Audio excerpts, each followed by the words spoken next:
Hey guys, it's me Wara Diary, and I'm really sorry that I was not able to upload videos. This was because I was confused what type of content should I make, and because of this confusion, I waste 6 months. But not anymore guys. Now, I am 100% sure, and I will only upload anime manga explanation videos no matter what. I will not change my niche. So let's get started. Today I am going to explain Kagurabachi manga, so get ready.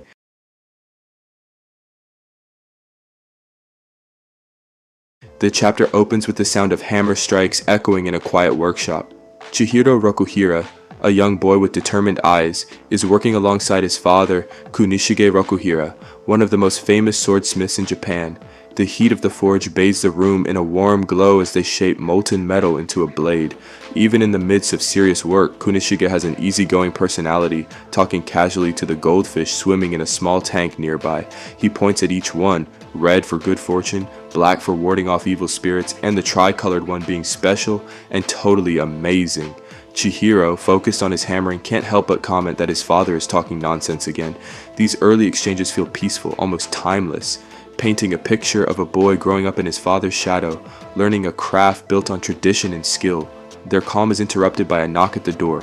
Togo Shiba, a broad-shouldered man with a friendly demeanor, enters with an easy smile. He greets Kunishige and jokingly remarks on how much Chihiro has grown, before teasing him about still being shorter than expected. Shiba casually recalls the old days and compliments Kunishige's role in ending the Seitei War, a historic conflict where his swords became legendary for their unmatched craftsmanship. Chihiro listens closely, clearly proud of his father's legacy but not fully understanding the weight behind it. Shiba's visit feels like a reminder that the peaceful days they enjoy are built on the shoulders of dangerous times past. After Shiba departs, Kunishige invites Chihiro to a quieter space in the workshop, where a single katana rests on display. His playful energy fades into seriousness as he begins to talk about the true nature of swords. A sword is not just a weapon, he says. It is something that can save lives, or take them. He stresses that a swordsmith carries responsibility, not only for forging the blade, but also for deciding who should wield it. To drive the point home, he cuts through a stalk of bamboo with a swift motion, explaining that a sword in the wrong hands becomes an instrument of cruelty. Chihiro listens carefully, the lesson sinking deep into his heart. When asked if he understands, Chihiro promises to create blades that will protect the innocent and never serve evil. Kunishige's expression softens, clearly proud of his son's answer. This moment cements their bond, showing us a father passing not just skills, but principles to the next generation. The narrative then shifts abruptly. 38 months later, the tone is no longer warm but grim. The streets of a city are under the control of the Korogumi Yakuza, a ruthless criminal group. They have captured members of the anti-Korogumi movement, and the opening scene in this new timeline shows prisoners being executed publicly as an example to others. The atmosphere is oppressive, and among the Yakuza is a Hishaku sorcerer, a figure with a strange flame-shaped emblem on his hand.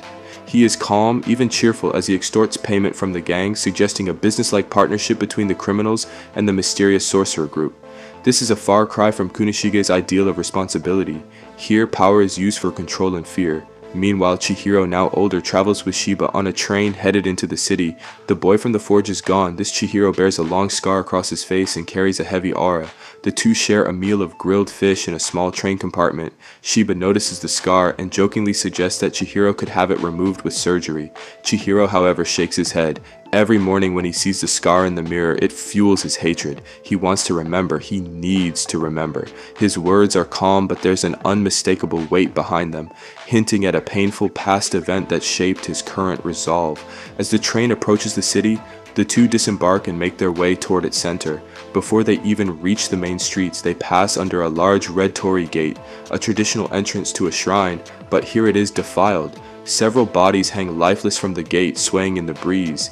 These are victims of the Yakuza's intimidation tactics, left on display to crush any thoughts of resistance. Shiba tells Chihiro that this is a common scare tactic among gangs, meant to control the people through fear. Chihiro stops to stare at the scene, his expression tightening. There is no hesitation in his next word. He tells Shiba to take him directly to the Yakuza base.